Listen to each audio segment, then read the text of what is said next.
Hi, my name is Dan Berkey. The last several years I've been trying to educate people about a subject that people know very little about because they have been fed lies, largely by the media, books, what have you. Subject is schizophrenia.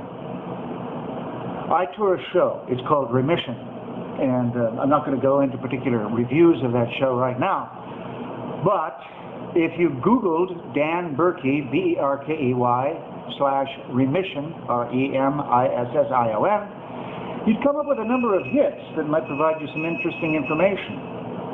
As I said, I've been trying to educate people about this little-known malady because there are so many lies about it. People just don't know what it's about. And back in February of 2006, I'll share with you, I went into complete remission from the malady. From the age of 6 to the age of 51, I exhibited signs of schizophrenia.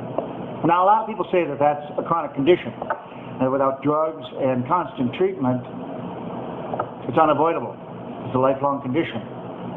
A lot of people don't realize that many people who have experienced full-blown schizophrenia have been committed, gone into remission. A lot of people don't know that. A lot of people don't know a lot about remission. I'm kind of repeating myself here. But I commissioned a playwright. His name is Kirkwood Bromley of Inverse Theater Company here in New York City. After seeing a show called Syndrome, about Tourette syndrome, back in 2002, even though I was still afflicted with the condition, I realized at that point that this was a guy that really could tell my story. Because he put the story of somebody with Tourette syndrome on stage, a man who was afflicted by Tourette syndrome. So not only were you being given a story about this man's life with Tourette syndrome, he had Tourette syndrome. So while he was telling the story, he would go into the ticking. Anyway, be that as it may, Kirk was the man that I wanted to write my story. After I went into remission of February of 2006, we began working seriously. June, I can't remember the exact date of that year, 2006. Now we worked for 3 years compiling information. Well, it was premiered at the New York Fringe Festival in August of 2009. And I was terrified because I was going, this is very dense stuff. It's not exactly circus material. It's not entertaining. So I was very surprised when it got as many good reviews and notices and attention that it did.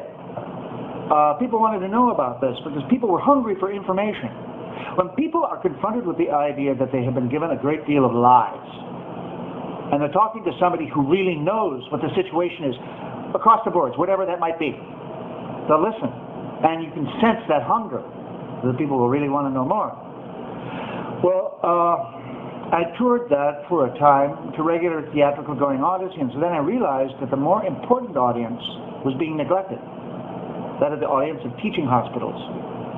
So I started campaigning at various hospitals, teaching hospitals. And the only one that I have gotten that really developed a pretty sharp interest in it was Johns Hopkins. They do a lot of research in the symptoms and symptomology of schizophrenia. Well, I went there, and I did it. And it's now gotten far more press, and it's going to be touring to far more colleges and teaching hospitals, Columbia Hospital, for one thing. It continues on its theatrical circuit.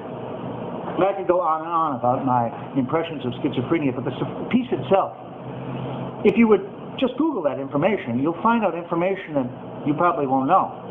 And I'd be very interested to hear what your response might be. It's near and dear to my heart. And if I wasn't so devoted to acting and working in films and on stage, I would be 100% devoted to touring this show and educating people about this malady. But there's a great deal of stigma attached to schizophrenia. I don't know if you know it. I don't know, maybe you have friends or family who are afflicted with schizophrenia and face this kind of stigma. The whole subject of mental illness is peppered with stigma, and that's something that has to be addressed in a very serious fashion. And I've devoted much of my time to doing exactly that. Not to challenge people, not to confront people, but ask them the question. What is schizophrenia? And the answer you get might surprise you.